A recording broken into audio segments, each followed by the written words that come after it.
Hey guys, thank you so much for joining me um, to another webinar.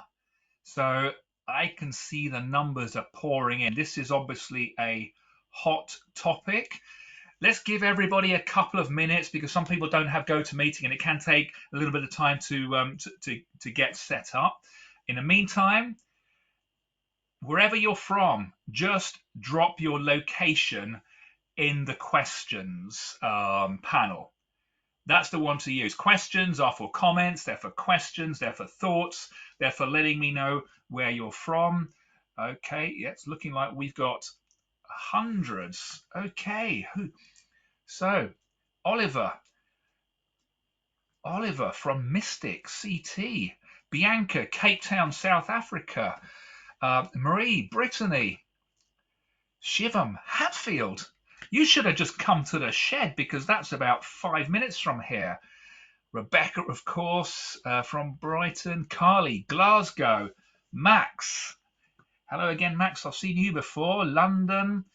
Ahmad, Edinburgh. Okay. Lorenza from Milan. Ciao, come stai? Sophia, Lisbon, Portugal. We've got Elena from Stockholm. We've got James from Munich. And gosh, Brandon, beautiful Northport, Florida. I tell you what, I wish I was in Florida right now, Brandon. Trade places any day. Brooke, Minneapolis. Fiona, Cork in Ireland. Jack from Warwick. Ellie from Hatfield. You turned up. Wonderful. You should have just come down here as well. Just come down to the shed. Yeah, wow. Okay. Huge turnout today. 30 seconds. And then we're going to get going. And I promise you a real treat today. So if you're into SEO, if you're into algorithms, if you're into data, then you are in the right place. So anybody else? I think that's slowing up, but we've got, okay, absolutely tons of you are here. So let's get started, but feel free to put chat, to put questions, put anything you want, random observations into that question and keep me company. Today, we're going to try and demystify a few things. There's a lot of talk about EAT. There's a lot of talk about the last core update. Was it big? Wasn't it? What does all of this mean for AI content? Has Google explicitly told us what all of this means, or is Google just trying to let us work it out for ourselves? Well, that's why we're here, guys. That's why we're here to demystify all of this.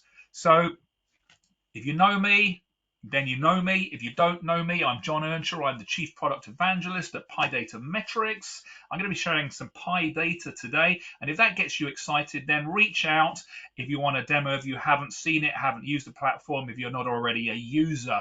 But it's such a wonderful way to help you understand the search landscape, to explore it, to get inside the mind of the searcher, to drive up your organic performance and to prepare for the future. And that's going to be very different by the time we come out of 2024. Everything in search is changing. Housekeeping. Okay. So if you got questions, whatever you've got, whatever you want to say, just drop it into questions.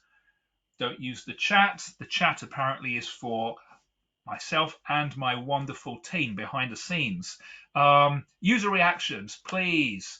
It's a long time to be alone in my shed talking to myself. So send some hearts, send some reactions, send some thumbs up, send some emojis, and that'll keep me fueled up.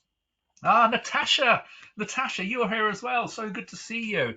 That biryani was incredible, by the way. No, gosh, yeah, wonderful. Keep it coming, guys. Keep it coming.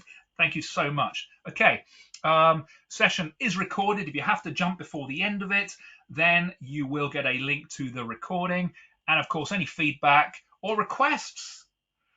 Just on that note, we haven't got time to cover everything I wanted to. Thank you, Holly. Haven't got time to cover everything I wanted to, but if there's something I mentioned, you think I want some more of that, then let me know. Can run another webinar because there are some topics I'm going to cover in 60 seconds that would warrant an entire afternoon. Okay, so what are we going to learn today? What are we going to what are we going to learn? Okay, a number of things. How to use AI as part of the content process in a way that makes your readers, your users, your audience happy, as well as Google. And I use it every single day for that. We're going to talk about the most recent update. That recent update, question on that in a second. We're going to look to see how you can build quality signals that will actually result in the next core update, you getting an uplift in content. I'm going to show you some data where you can actually see some uplifts and some drops as well. And then what are we going to do? I'm going to give you a sneak preview of Pi's new AI-powered assistant, which will actually help you to use AI within platform to know exactly what you need to do right now today to improve the visibility of your content. And that's super exciting. That's at the end. But for now, let's talk about the March 2023 Google Core Update. And I'm going to run a poll, a very quick poll, just to get an idea of some initial thoughts of where people's minds are at. And hopefully, there is the poll. How worried are you about Google's latest update? Okay, what update? Not at all. I'm always worried about core updates. More people coming. And while you do that, so I'm seeing some questions already. Thank you, Brandon. I'm going to do the questions at the end. Keep the questions coming because any we don't have time for, I will do afterwards. And then we can let you all know as part of the mail out. Okay. 19%. What update? Well, you're going to find out. And you can tell all your friends about it this weekend at those Easter parties. Not at all. 28%. Wow. I hope you got your double eat sorted. And I'm always worried about core updates. The majority, 53. Well, you are in the right place. So that gives me a good feel for some of your knowledge. Let's start with what Google says. Let's start with a couple of thoughts. And the first one is from Elizabeth Tucker. You probably haven't come across her unless you're a super search geek. What does she say about the update that happened on the 5th of March? That got everybody in SEO chatting. Okay, more complex update than our usual updates, involving changes to multiple core systems, and marks an evolution in how we identify the helpfulness of content. Now, I'm sure you're all thinking like I am. Thank you, Elizabeth. It may be a complex update. No one cares about the complexity. Surely all of Google's back end is complex. What do we care about? What was the impact? And today I'm going to show you, and I bet there will be a few sharp intakes of breath when I do. Okay, so let's see what else Elizabeth says. The content, or the helpful content update, the HCU, which is separate, has always been separate to core and rolled out at different times, is now part of the core update. And this is an interesting move. Okay, this is a super interesting move. Gosh, questions. This is an interesting move because we've all been aware that there was significant overlap between the requirements of Double Eat and the core update and helpful content. For example, the helpful content update asks, is the content written by an expert or enthusiast who demonstrably knows the topic well? And the other interesting thing I want to point out with this slide, Elizabeth didn't say it, but previously with helpful content updates, and if anybody wants a link to that, just drop it there and I can send you a link after. When changes were made to content to align with helpful content, we saw almost immediate, within 24-hour uplifts in visibility. Does that mean they are now going to the core? Does that mean quality of content can drift and nobody's going to see anything until the next core update when the changes are going to be even bigger, or will we see more volatility? We don't know. The coming weeks, we will learn. So what did Google actually announce? What did they actually announce? Well, 5th of March, Google announced two things: algorithmic enhancements and new and improved spam policies. Now, if you know Google already, you'll be familiar with Gary Aish, for example, who says we got hundreds of baby algorithms all working together. So they've made enhancements. They've done the first one to ensure that only the most helpful information on the web surfaces and to reduce unoriginality. So they're promoting helpfulness and they're reducing unoriginality. Unoriginality, think about that. Remember that, please. And the second one, new and improved spam policies. They say they're trying to keep the lowest quality content out of search. And we all know that thanks to generative AI, there has been now an abundance of vanilla, can I say crap? Crap, unoriginal content with no double eat signals. Google is clamping down on that, and that's going to result in a 40% reduction of this rubbish content. So for me, the big apparent change is that we are now talking about Google's spam brain having become supercharged. So what is spam brain? Well, Google's had spam brain for a while. They've been trying to get rid of spam for ages. This is their AI-based spam prevention system. And I'm going to break down the spam into 3 parts. We only need to worry about one of these because I know nobody is getting involved in numbers 1 and number 3. So, expired domain abuse. That is what it is. You buy an expired domain and you try and leverage the authority that that domain had. Okay, that's obvious. Nobody's doing that out here. I've seen some examples of that go horribly, horribly wrong, by the way. Okay, the third one, site reputation abuse. That's to do with third-party content being published that's actually got no oversight from the first-party content, and it's there just to manipulate search rankings, traffic, authority. Nobody here is, I'm looking at the names, nobody here is taking part in that. But scaled content abuse, that has gone nuts. Because anybody who thinks, oh, I need to get some more content on my website because everybody knows content is now king, has got a friend called ChatGPT or any other. There are plenty of them available, Claude, Gemini, etc., who can produce tons of content for me that looks absolutely amazing. That's scaled content. And if it's abused, Google is going to clamp down on it. And so what really is it? It's when people create large amounts of content that provides no value to users. Google says, underlined, no matter how it's created. Now, it builds on all of Google's previous spam policies about auto-generated content. And it doesn't matter whether it's produced through automation, human efforts, a combination of the two. Google says that if the primary purpose is manipulating ranking, then you fall into that 40% that's going to go. And I'm going to show you an example of somebody who went very recently.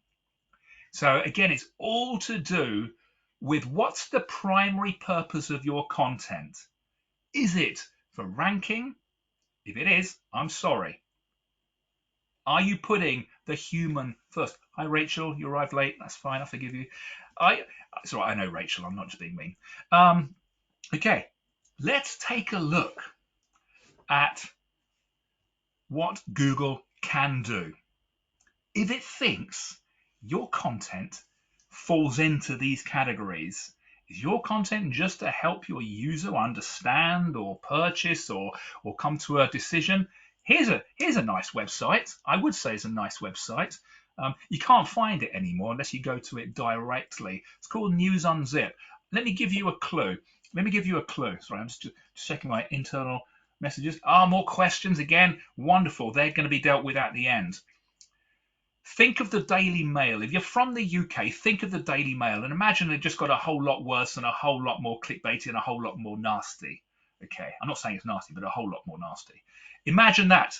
Multiply it by 10. Here we have News Unzipped. News Unzipped, what happened to them? Well, typical of a news site, their visibility went up and down until the day after the 5th of March. Boom, out. Google says you're out.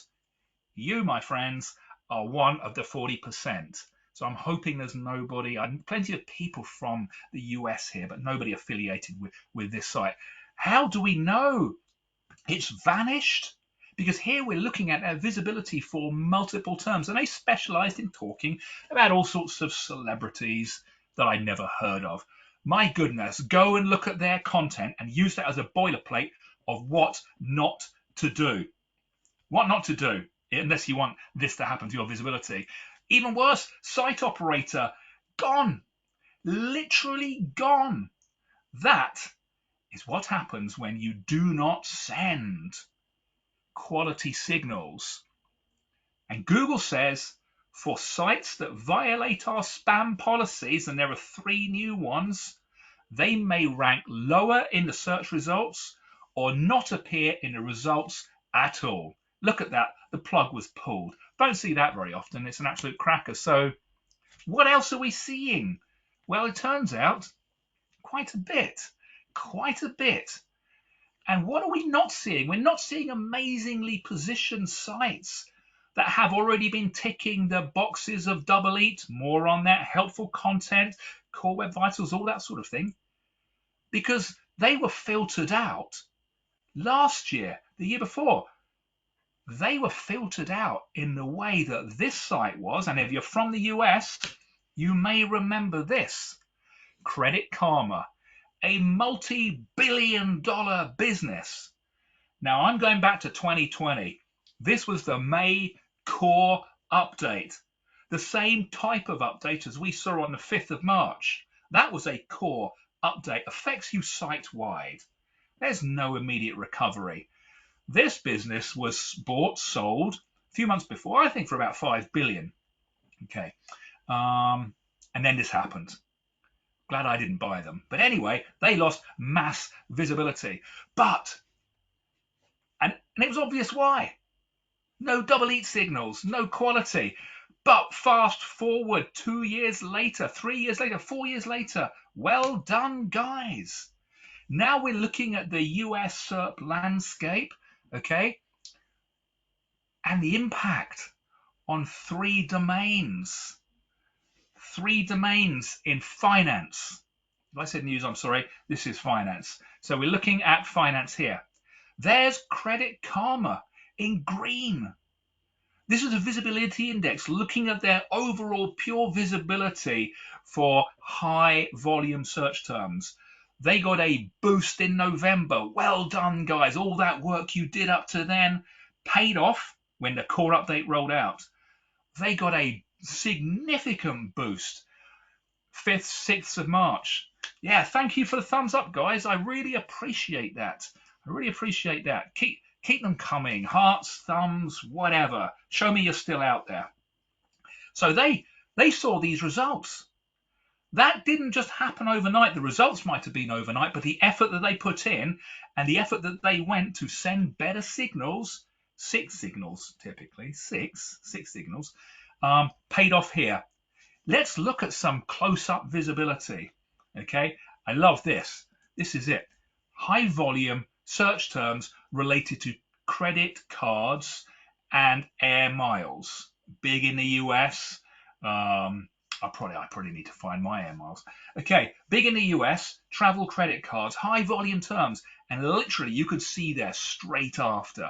But how do you discover that? Well, it's about taking a step back and looking at visibility indexes. So well done, Credit Karma. I called them out all those years ago. They've worked hard to tidy up their act of sending quality signals. How do you do that? We'll find out in a moment. But you know what? If you're from the US, I can see some of you are. If you work in finance, there was a lot of shaking up happening last week and the week before. Okay, you can see here domains, Capital One, Bankrate, creditcards.com, slightly sketchy domain name anyway, Amex, CNBC, Bank of America. Doesn't necessarily mean there's anything wrong with your site. It could mean you're not sending quality signals. It could mean, actually, it doesn't mean intent because that's totally different. But anyway, so we're seeing a big shake-up there. And now I'm going to throw in a quote, and I'm paraphrasing once again Gary Aish from Google. He talks about quality, and he says the quality of your site can impact how fast and how much Google will crawl your website. So if they start to see a lot of something that's not quality, a lot of AI generated content that's had no human oversight, no matter how good the content is it really there to help the user? If it's not, they're going to come back less, and potentially they may stop coming back at all once they've kicked you out, and it will take some time. Because previously from core updates, you will not see an uplift when you start to make changes until the next core update. Okay, so this talk about quality. We need to talk about quality because I think for a lot of content creators, it's quite painful. For a lot of editors, and I work with a lot of editors, content creators, people who build all sorts of content, PDPs, PLPs, long form, short form, etc. And we sometimes have some very painful conversations. And when we ask the question, let's ask Google, is my content seen as high quality? Is it? This is what Google says in response. This is a quote from Google. Question, is my content high quality? Google says, well, and you can imagine John Mueller saying this.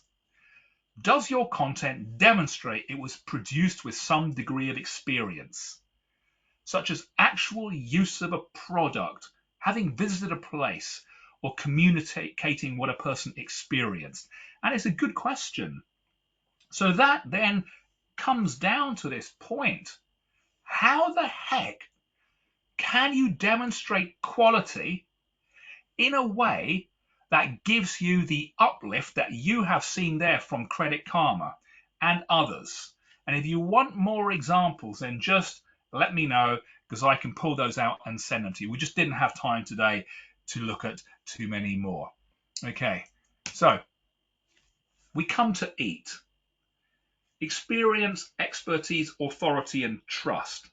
And I sometimes talk about EAT in meetings and people say, just be quiet, John. You've been talking about it for ages. But when you show people the relationship between those double EAT signals and the impact on those core updates, then people will sit up. So if there's anybody out there that wants some data on their sector because they're trying to change the way that content is signaled, or quality is signaled in content, then reach out. Just reach out, drop a note in there, connect up on LinkedIn, or just give me a shout there, and I can send you some data. Laura, my old friend Laura has just arrived as well. Good to see you, Laura. Okay, so let's get into EAT. And I want to just get rid of some confusion that surrounds it. What is it? How many signals are there? And what do we need to do? What can we actually do to increase our visibility in the next core update? And I tell you what, if you were hit by the last one, if you do not embed this now, given that helpful content is now part of the core update, it's going to get worse the next time. It's going to get worse. Another question. Oh, such good questions. Thank you, guys. I'm going to get to these at the end. And if I don't, then I will reach out to you directly. So please, if you have further questions, and the questions aren't got through today, but keep posting them, then we can continue on LinkedIn. So we're on the countdown to the next core update. What are the signals? Okay, well, there are 8 categories of signal. And I've seen websites try to explain this so badly. So when it comes to the author, whoever created the content, I don't care if it's a PLP. and you look at some of the smarter long-form PLPs from big global businesses out there, can I give names? Oh, I won't give names, who are actually starting to show authorship and expertise on those listing pages with some information saying, you know, this isn't just any old list, but this is a list I have curated. So as far as the author of the content is concerned, Google's going to try and get a measure of their experience, their expertise, their authority, and their trust. Each one of those. Okay. Then the content itself, the physical content, image, video, text, long form, short form, PLP, PDP, doesn't matter, blog content, content hubs. You want to be a topical authority? Then with your content, you have to demonstrate authority and you have to demonstrate trust. So 1, 2, 3, 4, 5, 6. The website itself also has to demonstrate authority and trust. And we have a wonderful blog article on all of this on the Pi website if you want further detail. But I have numbered these because I just want to very quickly look at the first 6. And I've highlighted 1, the experience of the author, and 3, the authority of the author. And I'm going to show you, if I was going to score out of 10 and score 10 out of 10 for evidence of authorship, for experience and authority, this is how I do it. But that in a second. Okay, so here we have the author. You've got to demonstrate that whoever created this content is experienced. Okay, demonstrate actual use. Give evidence. And again, if anybody's thinking, how the heck do I do this with my content, then send it to me and I'll take a look. Expertise of the author. Again, it's not the content. It doesn't apply to all content, but trust me, if it applies to your content and you're not doing it and your competitor is, they will have seen uplift and you will be at best flat, at worst going down. Authority of an author. And I know people now that are actually using mechanisms such as ChatGPT plugged in to the web to analyze authors based on their CV of information as to what each scores they would be given. Because it makes sense that if somebody's creating content for your website and they are demonstrably high in double EAT, then Google's going to tick that big box. Trust, credentials, following, engagement. And again, on the site, there's a whole lot more information, but I just want you to realize that Google's going to analyze each of these separately. Each of these separately. The content itself. And what is a website without content? Why only 2? Because content can't be expert and content cannot be experienced. And there are parts of Double Eat that are now rolled in with the helpful content update. As I mentioned, Google is now combining the 2. For example, helpful content asks, is the content written by an expert or enthusiast who demonstrably knows the topic well? So if you're an affiliate, and you're not doing this, you will only be heading in one direction. Okay, so authority and trust. Lots of first-person narrative, pros and cons. Okay, error-free content. It's amazing how much content has errors in it. Is it as described? I remember the good old Daily Mail plummeted in visibility from one core update, and I looked at the content and I thought, yeah, of course, there's no surprise, because they got different headlines saying effectively the same thing. Coffee is gonna kill you. Coffee is gonna make you live longer. Coffee is gonna make you look old. Coffee is gonna do, etc. Real clickbaity stuff that will not pass the test when it comes to the content, let alone who wrote it. So if I was going to score just 2 of those, and I was going to actually have my golden buzzer and score a 10 out of 10 for the experience of the author, this is what I would be looking for. Have they provided substantial evidence of personal testing? And this is particularly true for any site that's selling products, okay? Personal testing. Have they actually used it? Or are they just saying it looks nice and it smells nice and it works well? Okay. Is the content through the author exuding, okay, confidence, displaying that deep first-hand understanding? And I have read these guidelines thousands of times. And this is my interpretation. This is just one element. Okay.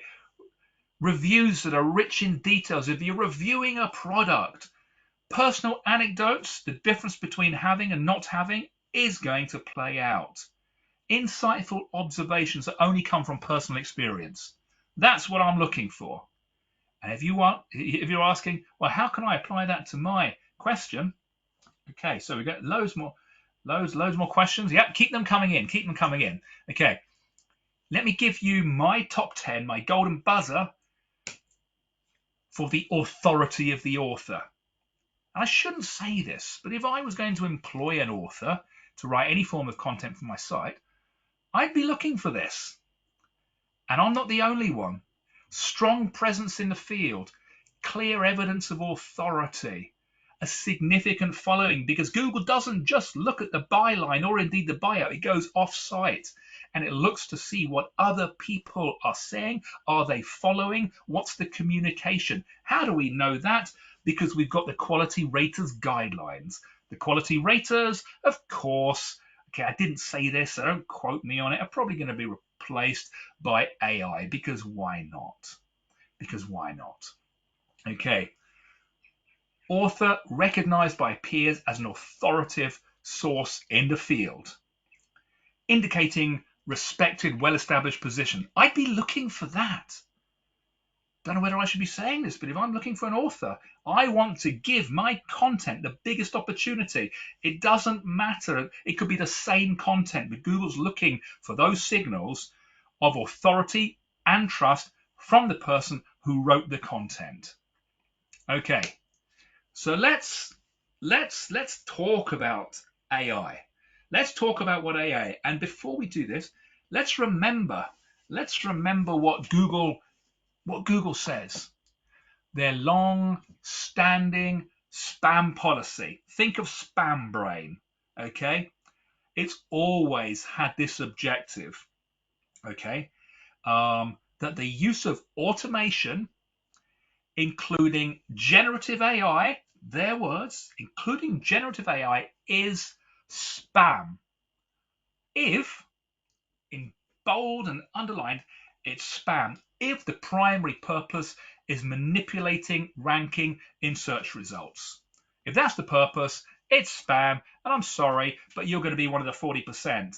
And that example I showed you, there are so many more sites that have gone from the index. Hasn't really happened since the good old days of BMW back in the day. But anyway, time for a quick poll. Give me your thoughts, and I'll look at the questions. Can Google detect AI content? Can it detect AI content? Okay. Whoa, yes, 70, no, 10, not sure. I should have added another one, maybe. But let's imagine it's pure vanilla. Pure vanilla. Okay. Right, 70% say yes. 12% no, 19% not sure. Okay. I'll close that poll for now. I don't want to say it depends, so I'm just going to say yes. I'm just going to say yes. So Google already has Synth ID for images, and that was developed in London at DeepMind. Synth ID, so any image, doesn't matter. You can cut and paste it. You can just put it out there. Google knows that that image was created. So all the images in my deck here today, the spam brain included, were generated by AI. Google knows that. Google knows that. Are they going to appear in Google's image block? Probably not. Not unless I actually say that. So last poll, because there is an it depends on that one. Last poll, does Google always penalize AI content? You've got so many good questions, guys. So many good. Oh my goodness, goodness, gosh, we could do all afternoon. Yes, 81% no, 82% no. Most people are thinking no. Again, it depends how you read the question. I guess 15% not sure, but would love to use it, no doubt. Okay, yeah, wonderful. The vast majority, 75%, say no. And of course, the true answer is in fact no, unless it's designed to manipulate ranking. And what SEO in their life has not tried to manipulate ranking? I have. We all have. Anyone that says they haven't, give me a thumbs up. If you have, give me a heart. Give me a heart. We've all done it. We've all done things that we shouldn't have done. Yeah, yeah, yeah. Lots of it. Yeah. Oh my goodness. Awash with hearts. Ah, Sam. Yes, you have. All of us. Nikki says thumbs down. Oh, I don't know about that. Josh Witten, my old buddy Josh. Yeah, of course you have. How are you, sir? Anyway, right. Let's just remember something else Google says about AI. Appropriate use of AI or automation, separate things, can be related, is not against our guidelines. Okay? Again, it's all if it was designed to manipulate search rankings, which is against our spam policies. And as we know, that second spam policy, as part of Spam Brain, is the one that we need to concern ourselves with because nobody's doing the other practices. So just to summarize this bit here, it's not the method used to create content that's important. It's the quality of the content that counts. And quality can manifest in quality signals. And quality signals, if they're good across the site, can and will manifest in uplift in core update. And then you can take a couple of weeks of hard-earned SEO off and go on holiday, because once you've seen a core uplift, you're laughing for a while. Okay. Now, before I show you what I do and how I use AI on a daily basis, and as we come towards the end, we've got 7 minutes left. Okay, here's an example of a site that openly uses AI, tells Google that it doesn't actually rank all right. Okay, who is this? I never heard of them. It's American. It's Fubo.tv. It's a news site. Okay, and there we are. Climate crisis and economic recovery. Happily, on page 1 of Google with 2 results. What do they say on their page? Okay, it's AIGC. That's the stamp, AIGC. That's what everybody's putting on there these days. AI generated content. It tells us it was generated by AI. Well done. And it tells us why. I love this. We see it as a valuable complement. It makes us more efficient. Everyone loves a bit of efficiency. We can focus on innovation, and other more involved tasks can be optimized by AI, improving the quality of our product. And they've even got the word quality in there. Now, okay, whether it's good or not, I don't know. I wasn't particularly interested, but I was interested in their visibility and their openness to tell that this is AI generated. And I love what they're doing by saying that's the reason why. Okay, so let's kind of move towards the sunset here as I show you some of the stuff I'm doing every day. And to be honest, this is for a whole webinar, which I'm going to compress into like 3 slides. I did do a webinar on GPTs. I think if there's demand out there for another webinar on this, the actual physical doing of stuff, then give me a shout. But right now, oh yeah, give me some hearts. Yeah, wonderful. Okay, we'll do it. Team in the background, are you listening? Everybody wants this. Let's make it happen. Let's make people's lives easy. What am I using it for?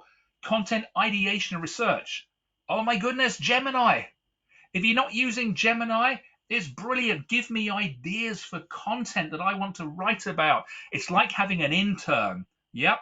You can go off, do the legwork, come back and give me something to work with.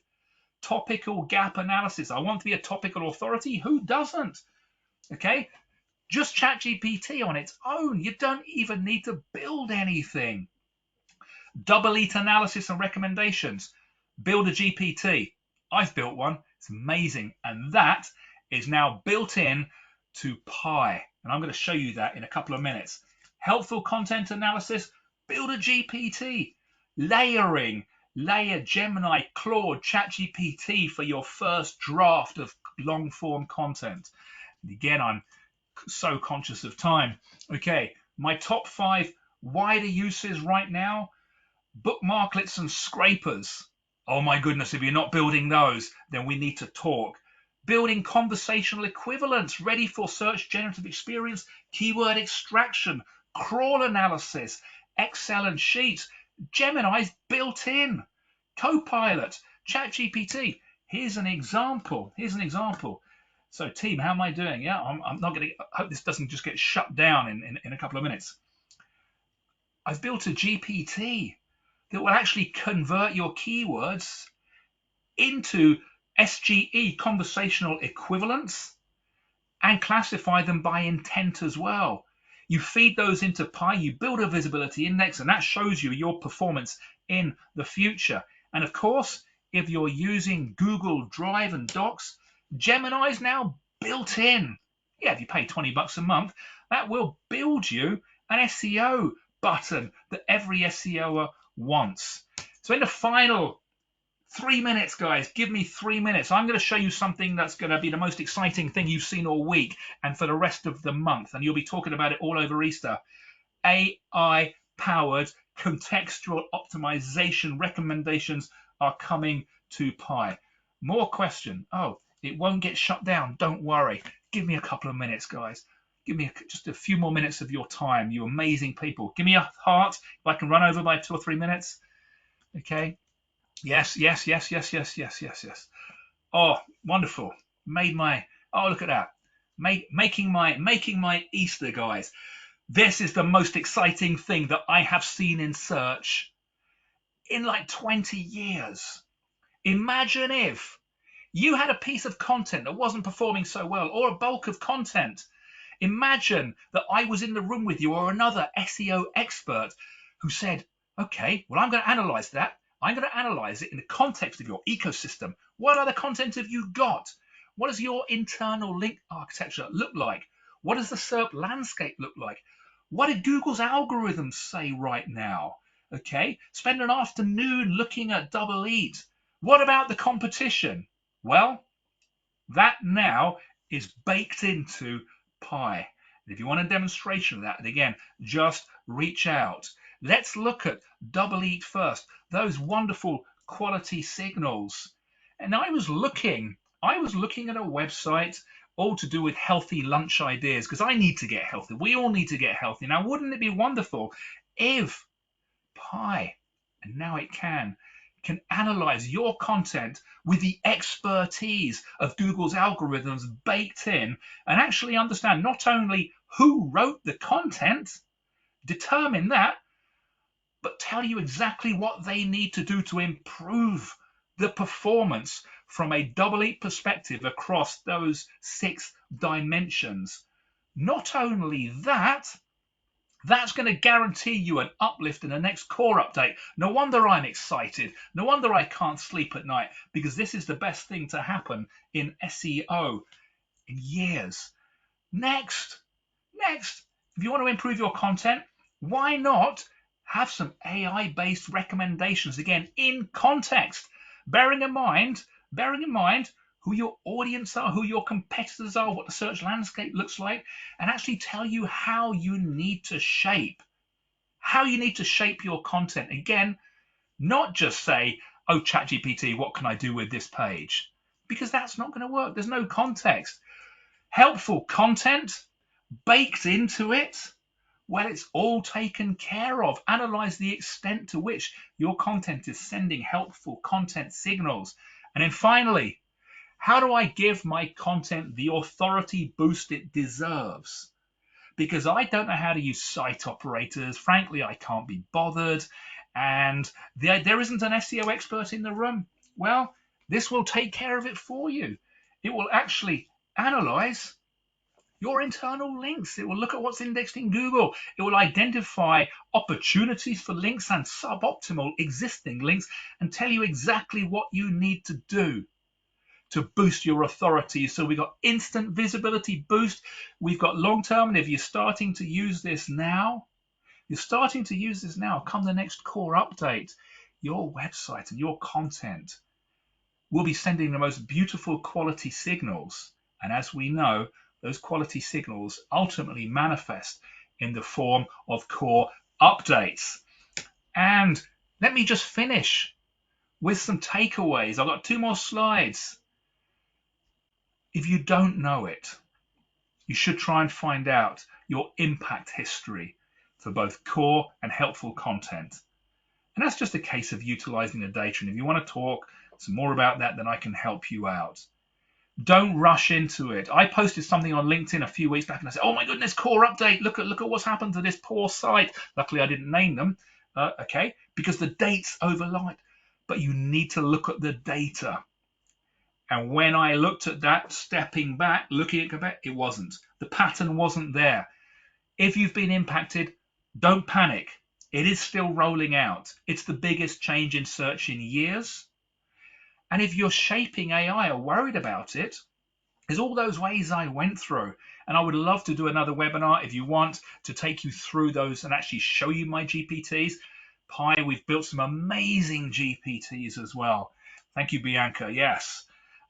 We will do that. Yeah. Holly, Melissa, all those others, Paul, Ellie, Gideon, etc. Rebecca, of course, you're going to say yes. Josh, all of those people. Yeah, we're going to have another session. And yeah, keep using AI, but don't use it. Don't use it to game. Don't use it just to try and boost your visibility. Use it in a way that actually helps you do your job more effectively. So many good uses. Be strong on EAT. Experience, expertise, authority, trust of authorship, authority and trust of content. We didn't even have time to look at authority and trust of the website, a lot of which is off-site.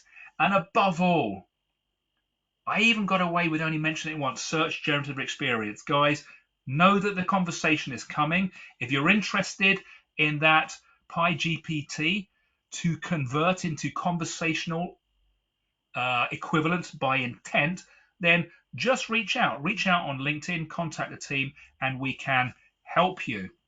And then I've made a note to myself to move on to the next slide because I often forget. We're just going to launch a very quick poll for people, especially if you don't use Pi and you want to see a demo. Okay, just and then you know what I'm going to do? I'm going to talk about what I'm going to do with your questions because I think I've got there's dozens. Overload. How do you build? Brandon, we got to talk, my friend. We got to talk. Can you share? Julie, yes, absolutely. Gemini, okay, wow. Claude is not available in all regions though, right? And Claude actually upgraded recently. So, okay, wonderful. I actually didn't look at the results of the poll. I was so carried away with looking at your wonderful questions. So that just leaves me. I don't think we've got time to go through the questions now, but I'm sure that my team has distilled the questions and I will go about answering those over the coming days and make sure that when we send the communication out, that those questions will be answered. Alternatively, if you can't wait, just message me on LinkedIn and I will get round to doing just that because I don't want to leave any questions unanswered. There are some brilliant ones there. And that just leaves me to say, sorry I overran. Could have probably overrun by about 3 days. So thank you so much. I cannot express how much I appreciate you guys, all the love, the hearts, the hands, and just being there for this whole time to listen to a subject that is so close to my heart. So thank you. I love all of this, love all of you. Thanks again, and let's have another webinar soon. So any more suggestions, just message me on LinkedIn, drop them in, communicate with the team. If you want the demo, if you're one of those people, then we will reach out to you, or you will reach out to us. But thank you. Thank you. And thank you, team in the background, for making all this possible. So have a wonderful Easter, everybody. Have a wonderful